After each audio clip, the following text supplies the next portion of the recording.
Hello दोस्तों, welcome back on Clary concept platform. अभी तक हम लोगों ने दो लेक्चर्स देखे जिसमें न्यूमेरिकल सॉल्व किए हैं रोटरी बैलेंसिंग के। अब हम लोग थर्ड न्यूमेरिकल कर रहे। ये न्यूमेरिकल वो दोनों न्यूमेरिकल से डिफरेंट है। किस तरह से? अभी तक हमने जो न्यूमेरिकल के उसमें सिर्फ हमने मास ऐड किया है या वो प्लेन पे मास है उसका वैल्यू फाइंड किया है, राइट। ये न्यूमेरिकल में हम लोग मास को रिमूव कितना करना चाहिए टू बैलेंस द सिस्टम, क्योंकि बैलेंसिंग का मतलब क्या था? एडिंग अ मास और removing the mass, right, to balance your system. तो अब हम रिमूव मास करके किस तरह से मास फाइंड किया जाता है और बैलेंस आपके सिस्टम को बनाया जाता है वो समझते हैं। So let's start. तो यहाँ पे न्यूमेरिकल 3 जो बताता है a rotor shown in figure is balanced by attaching two masses ma is equal to 5 kg and mb is equal to 6 kg in the system a and b at a radius of 20 cm at a location as shown. It is required to balance the rotor by removing masses in the plane C and D at a radius of 20 cm. Magnitude and angular location of masses to be removed in plane C and D. तो ये चीज़ जो है वो हम figure से पहले समझते हैं। तो यहाँ पे एक शाफ्ट है जिसके ऊपर एक रोटर लगाया हुआ है। अब ये यहाँ पे आप देख सकते हैं मास ए जो 5 kg का है और मास बी जो 6 kg का है वो लगाया गया है, जो कुछ रेडियस 20 सेंटीमीटर है फ्रॉम द शाफ्ट। और दो प्लेन है सी और डी जिस पे अनबैलेंस मास रखा गया है, मतलब कि नॉन यूनिफॉर्म मास है जो आपके सिस्टम को अनबैलेंस बना रहा है। तो ये मास को हमें रिमूव करना है from plane C and D जो कुछ रेडियस 20 सेंटीमीटर पे रखा गया है। तो हमें ये मास का मैग्नीट्यूड और इसका लोकेशन, मतलब कि कौन से एंगल पे रखा गया है वो फाइंड करना है। और आप लोगों को डिस्टेंस भी फिगर में दिया गया है कि सी डिस्टेंस जो मतलब आपका सी प्लेन है और मास ए जो प्लेस किया है उसके बीच का डिस्टेंस है वो 20 सेंटीमीटर है, जबकि दोनों प्लेन मतलब सी और डी के बीच का डिस्टेंस है वो कुछ 40 सेंटीमीटर है और प्लेन डी से मास बी का जो डिस्टेंस है वो 20 सेंटीमीटर है। और एक फिगर आपको साइड में दिया गया है कि एक्स वाई प्लेन में मास ए जो है वर्टिकल वाई एक्सिस पे है कुछ 20 रेडियस पे, और मास जो बी है आपका वो 45 डिग्री पे है from the x axis in anti clockwise direction. तो अब हम बात करते हैं कि एंगल कहाँ से मेज़र करना चाहिए। तो यहाँ पे मैं एम ए जो मास है वो वर्टिकल पे है उसको 0 मान लेती हूँ और वहीं से सारे डिफरेंट एंगल में मेज़र करती हूँ। तो मास ए का जो है वो हो जाएगा 0 डिग्री, जब मास बी का है वो 90 प्लस 45 मतलब कि 135 डिग्री हो जाएगा। इसमें हम लोग ये न्यूमेरिकल में ग्राफिकल मेथड नहीं करते हैं, सिर्फ एनालिटिकल मेथड करें, क्योंकि हमने ऑलरेडी दो न्यूमेरिकल ग्राफिकल मेथड से कर लिए तो आप सभी को बहुत डिटेल्स में अंडरस्टैंड हो गया होगा। तो let's start with analytical method. तो पहले हम गिवन डाटा देख लेते हैं। तो गिवन डाटा में आप लोगों को मास जो है वो ए का 5 kg, बी का 6 kg और रेडियस चारों मास जो है उसका सेम दिया गया है, वो है 20 सेंटीमीटर। थीटा ए है वो 0 डिग्री है और थीटा बी जो है वो 135 डिग्री है। तो आप यहाँ कि अब हम एनालिटिकल मेथड की बात करते हैं तो पहले हमें क्या करना है, एक टेबल बना देने का है। अब ये जो आप टेबल बना रहे हो उसमें आपको प्लेन, मास, रेडियस, डिस्टेंस, एंगल ये सारी चीज़ें कवर अप होनी चाहिए। यहाँ पे प्लेन सी और डी भी डिनोट किया गया है आपकी फिगर में, आप लोग देख सकते हैं। तो यहाँ पे आप देखिए 4 प्लेन है ए सी डी बी, तो उसको हम टेबल में लिख देते हैं। उसके बाद उस पे रखा गया कुछ मास जो आपको पता है एम ए, आर ए की रेडियस पे रखा गया है, कुछ डी ए जितना डिस्टेंस है और एंगल थीटा ए है। जबकि मास जो सी प्लेन पे है उसका एम सी, उसकी रेडियस जो है वो आर सी और डिस्टेंस है वो 0 लिया गया है। अब बात आती है 0 क्यों लिया गया है, राइट।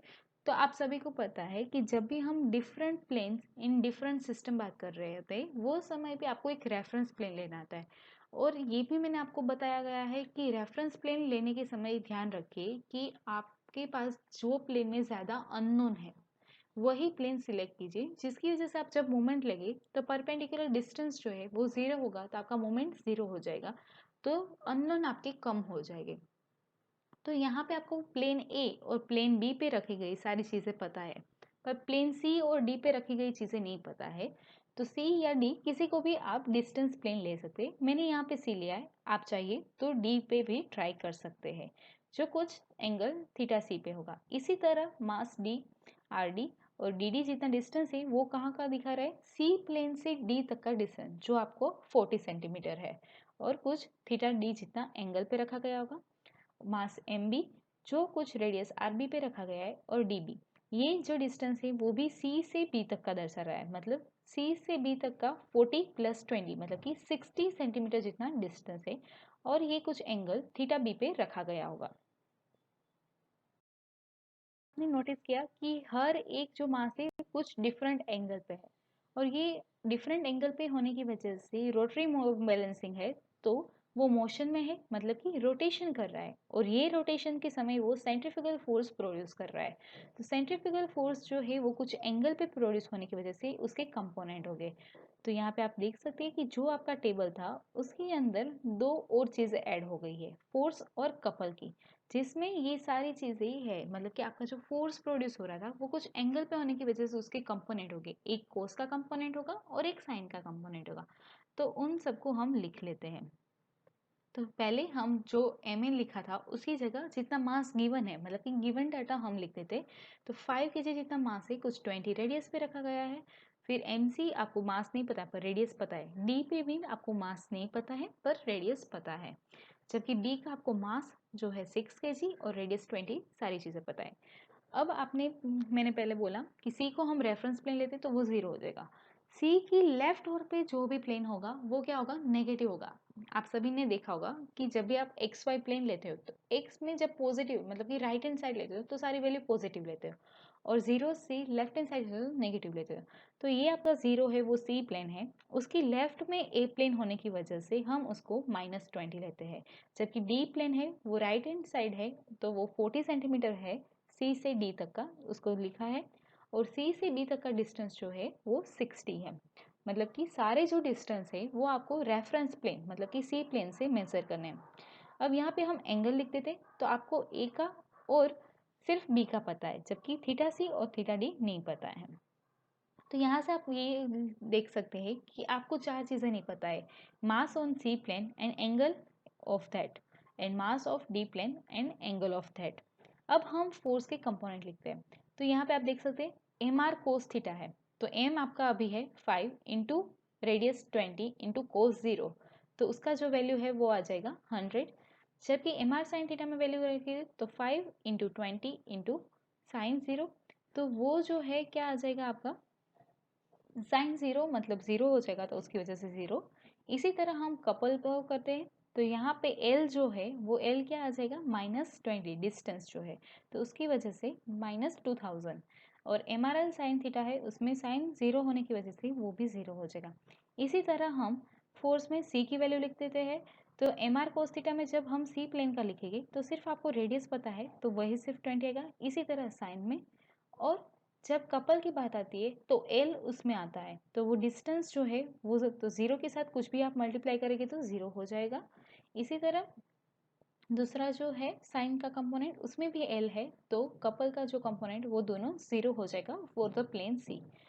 अब बात करते हैं डी प्लेन पे। तो डी में भी आपको सिर्फ रेडियस पता है तो वो लिख देते हैं।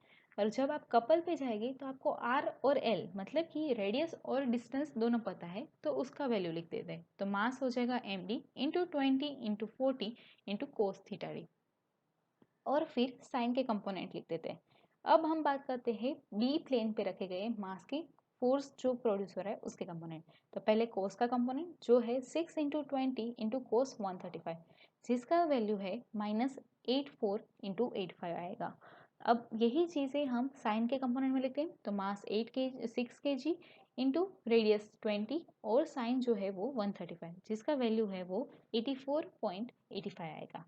आपको एल जो डिस्टेंस है वो 60 दिया गया है तो जो भी वैल्यू आ रही है उससे आप 60 से मल्टीप्लाई करें या फिर वापस वैल्यू पुट कीजिए जो है 6 इंटू 20 इंटू 60 इंटू कोस 135 जिससे आपको वैल्यू मिलेगी -5091.16। अब हम बात करते हैं लास्ट कपल मतलब कि बी प्लेन पे रखे गए कपल का साइन कंपोनेंट जो है 6 इंटू 20 इंटू 60 इंटू साइन 135। सो उसका जो वैल्यू है वो आ जाएगा 5091.16। तो यहाँ पे आप देख सकते हैं कि कपल के अंदर जब आप दोनों कॉलम को देख रहे हैं तो आपको सिर्फ एम डी और थीटा डी का वैल्यू नहीं पता है। जबकि आप फोर्स में देख रहे हो तो आपको मास जो सी प्लेन पे रखा गया है मतलब कि एम सी, थीटा सी, एम डी और थीटा डी, ये चार चीज़ें नहीं पता है। तो पहले जहाँ पे कम अननोन चीज़ें हैं उसको हम इक्वेशन लिखते हैं। और आप सभी को पता है कि एनालिटिकल मेथड मतलब क्या होता है, summation of f is equal to zero, मतलब कि सारे फोर्स का सम इक्वल टू जीरो और सारे कपल का sum equal to zero, right. ये दो कंडीशन उसका मेन है। तो पहले हम कपल का कंडीशन अप्लाई करेंगे, उसके बाद हम फोर्स का कंडीशन अप्लाई करते हैं। कपल का पहले कंडीशन वो, तो आप देख सकते हैं कि जो भी कोस के कंपोनेंट थे मतलब कि कोस का जो कॉलम था वो सारे को प्लस करके हमने जीरो कर दिया है। कपल का इक्वल टू जीरो कर रहे हैं जब समेशन, तो पहले कोस के सारे कंपोनेंट का कर रहे हैं फिर हम साइन के कंपोनेंट। तो यहाँ पे आप देख सकते हैं सिर्फ आपको m d cos theta d का वैल्यू नहीं पता है। तो उसके बाद हम इसको रिसॉल्व करते हैं तो आपको m d cos theta d का वैल्यू मिल रहा है जो है 8.86, जिसको हम इक्वेशन नंबर ए दे देते हैं। अब हम साइन के कंपोनेंट जितने थे इक्वल टू जीरो करते हैं। तो यहाँ पे भी आप देख सकते हैं यहाँ से आपको m d sine theta d का वैल्यू मिल रहा है जो है -6.36, जिसको हम इक्वेशन नंबर बी बोल देते हैं। अब ये दोनों इक्वेशन का यूज करते हैं। आप देख सकते हैं कि हम रेशियो ले रहे हैं इक्वेशन बी बाई ए का, जिसे आप लोगों को m d sine theta d by m d cos theta d equal to उसका वैल्यू मिल रहा है जो है -6.36 डिवाइड बाई 8.86। यहाँ पे एम डी जो है एक दूसरे को कैंसिल कर देगा और इस तरह से आपको टेन थीटा डी का वैल्यू मिल जाएगा जो होगा -35.67। यहाँ पे जो माइनस आ रहा है वो दर्शा रहा है कि आपका जो भी ऑब्जेक्ट मतलब कि आप जो मास रखने वाले हो वो एंटी क्लॉकवाइज डायरेक्शन में रखना है जहाँ से आपने मेजर करना स्टार्ट किया है। मतलब कि हमने वर्टिकल से स्टार्ट किया है तो वर्टिकल से हमें एंटी क्लॉकवाइज डायरेक्शन में जाना चाहिए। अब हम बात करते हैं एम डी मास डी फाइंड करने की। तो यहाँ पे आप जो इक्वेशन ए या बी जो थी उसमें किसी भी एक इक्वेशन में आप पुट कर दीजिए। तो यहाँ पे मैं ये दोनों इक्वेशन का स्क्वायर लेती हूँ दोनों तरफ से, तो m d sine square theta d plus m d square cos theta square d मिल जाएगा। तो आप यहाँ से देख सकते हैं कि sine square theta plus cos square theta जो होता है वो 1 हो जाता है। तो यहाँ से आपको m d square left hand side मिल जाएगा और राइट हैंड साइड में उन दोनों वैल्यू का स्क्वायर मिल जाएगा जो है 8.86 का स्क्वायर प्लस -6.36 का स्क्वायर। अब ये अंडर रूट को कर देते हैं हम, तो यहाँ से आप लोगों को एम डी का वैल्यू मिल जाएगा वो होगा 10.906 kg।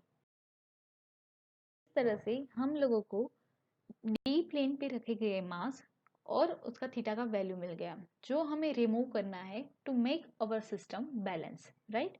अब हम सी जो मास है मतलब कि प्लेन सी पे रखा गया जो मास है और कौन से एंगल पे रखा गया उसके बारे में बात करते हैं। उसके लिए हमें एनालिटिकल मेथड का सेकेंड कंडीशन यूज करना है जो है summation of force equal to zero. तो यहाँ पे भी हम लोग ये जो summation f equal to zero है उसके दोनों कंपोनेंट पहले कोस और फिर साइन ऐसे दोनों को लेंगे। तो यहाँ पे हम पहले कोस के सारे कंपोनेंट जो कॉलम में थे इक्वल टू जीरो करते हैं और यहाँ पे आप देख सकते हैं इसको हम इक्वेशन नंबर सी बोल देते हैं। फिर हम सारे साइन के जो कंपोनेंट थे इक्वल टू जीरो करते हैं जिसको हम इक्वेशन नंबर डी बोल देते हैं। अब आप लोगों ने लास्ट में जब मोमेंट का इक्वेशन यूज़ किया यहाँ से आपको एम डी और थीटा डी का वैल्यू मिल गया। तो ये जो वैल्यू है उसको हम लोग पुट कर देते हैं जिससे हम लोगों को एक इक्वेशन मिलेगी जो सी की टर्म्स में होगी। तो यहाँ पे आप लिख सकते हैं m c into cos theta c का कुछ वैल्यू मिल रहा है आपको और फिर आपको नेक्स्ट मतलब कि डी इक्वेशन सॉल्व कर रहे हैं वहाँ से आपको एक और इक्वेशन मिल रही है जो भी m c into sine theta c का टर्म्स में मिल रही है। अब ये जो दो इक्वेशन मिली है उसका हम यूज़ करते हैं।